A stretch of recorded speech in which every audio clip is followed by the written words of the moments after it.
and welcome. Warlock 5 was a series published by Aircel between 1986 and 1989. The first 13 issues were written by Derry and illustrated by Denis Beauvais. The remainder of the series, issues 14 to 22, were written by Barry Blair and Charles DeLint, with artwork primarily provided by Blair. Now, this next statement needs a qualifier beforehand.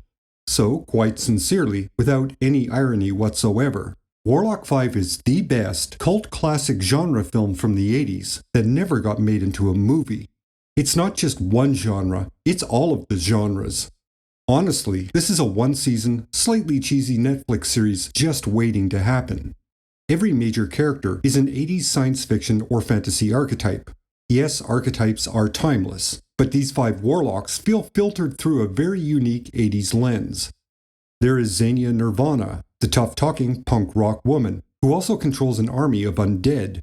Dumador, the medieval knight, and his legion of armored soldiers. Savashtar, the gothic, Nosferatu-looking dragon. Argon, the Terminator, and his cannon fodder duplicates. And, finally, Tanith, the white sorceress. As a side note, when Argon puts on a human face to meet with the others in a neutral setting, that face looks like Max Headroom. It's an amusing touch. The premise of the series is all of these archetypes come from different realities. These realities were created when the universe fractured, creating alternate histories and timelines.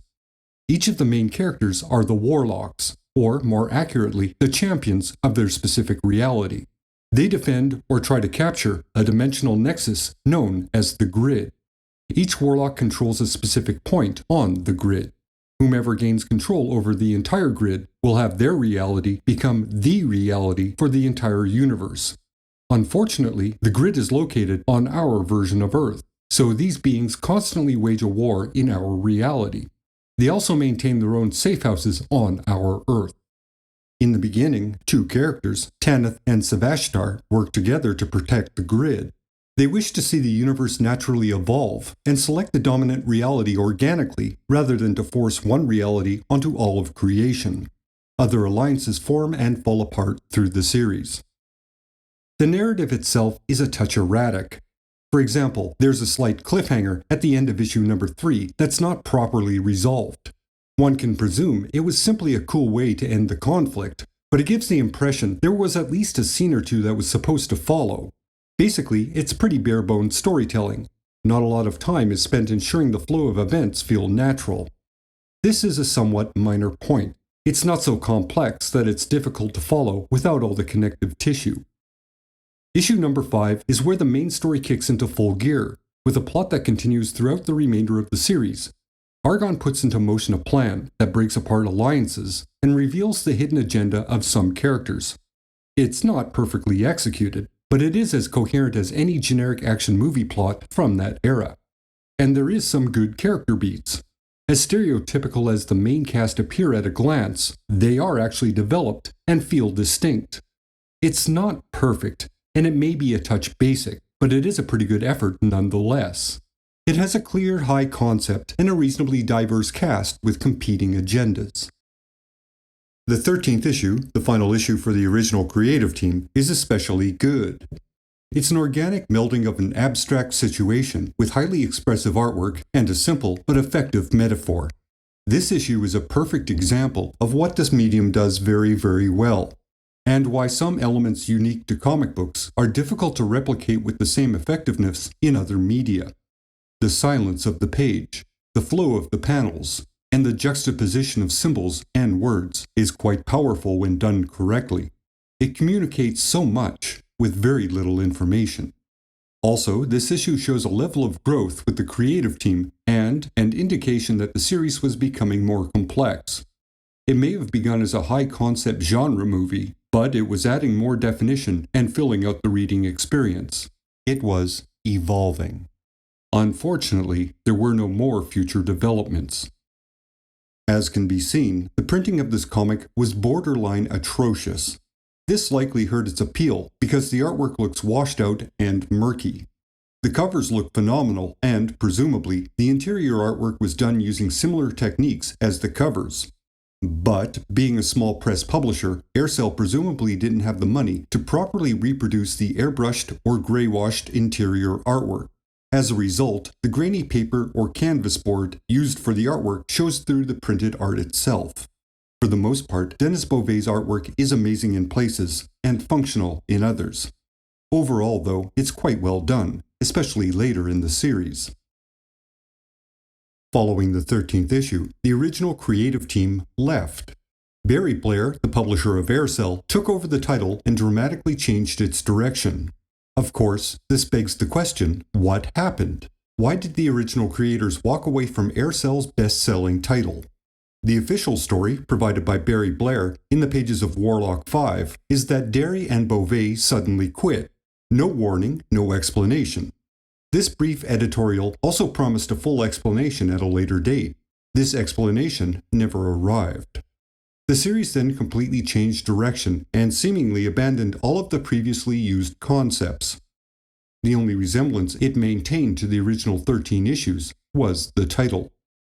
Fortunately, the dispute and the actual reason for the departure of the original creative team was documented in the Comics Journal No. 124 from August 1988. According to Beauvais, the working relationship with Aircel had been deteriorating for months prior to them leaving. Part of the problem was the terrible reproduction of the interior artwork. This was an ongoing, unresolved issue that, obviously, greatly concerned the artist. Other reasons appear to be Aircel wanted a monthly series, but the artist was only capable of illustrating the book bi-monthly. While not clear, there are implications that Aircel suggested ideas the creative team didn't want to pursue.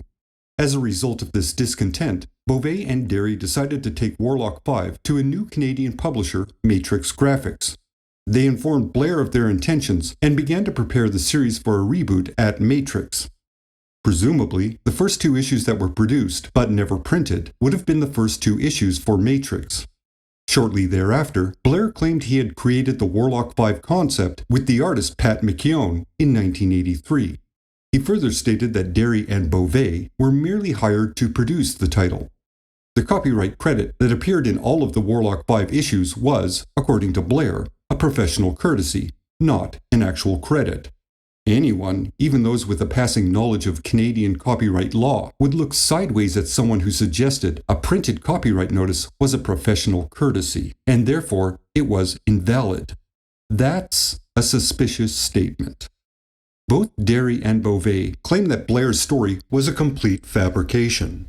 They had, in fact, come up with the entire concept and the characters. They also had legal documentation pertaining to their copyright. Blair's only participation was to bring the writer and the artist together, although he did also provide the title to the series. Basically, this dispute forced Matrix to hold back on publishing Warlock 5 until this legal disagreement was settled, which may have been the intended result, since the odds of Aircel actually winning the battle were marginal at best. This delay allowed Aircel the time to publish a few Warlock 5 issues. Presumably, this was done to establish a copyright to the concept, while, at the same time, drawing attention away from the possible Matrix reboot of the series. Obviously, this was a tactic that was legally ineffective, but it was effective in delaying new material by the original creators from being published by roughly 6 months. During this delay, Beauvais landed a job illustrating one of the very early Alien stories for Dark Horse. It was their first one in full color. Presumably, this project pushed back a relaunch of Warlock 5 even further. Following this, Beauvais got steady work, and the Warlock 5 series faded into the background. Gordon Derry himself seemingly disappeared from the comic book field. Barry Blair would continue the Warlock 5 series until the 22nd issue. It was subsequently cancelled and rebooted twice, once in 1989 and then again in 1998. Neither achieved a perceptible level of success. The series was rebooted once again by Cullen Bunn and Jimmy Z in 2018 for the publishing company Outland Entertainment. Allegedly, an omnibus reprint of the first 13 issues is due out in late 2020. Also included will be the 2 unreleased issues from the series' original run. For the record, the scanned pages on the Kickstarter page look phenomenal. In fact, one can download a preview of the first 4 issues on that Kickstarter page. A link to that page is provided in the description below this video. In the end, Warlock 5 was certainly an interesting series that deserved a better fate. Conceptually, it's quite timeless, and could easily be updated to appeal to a modern audience. The plot and the dialogue could use a good polish, but otherwise, the core is rather solid. The first 13 issues are worth reading, despite some flaws. Caution is recommended for the remainder of the series and all of the subsequent reboots. If you enjoyed this video, please subscribe. If you would like to go a step further, click Join and select the option most suitable for you. Any and all support is greatly appreciated. Thank you. That's it for today. Like, share, subscribe, and comment, and I will talk at you later. Until next time.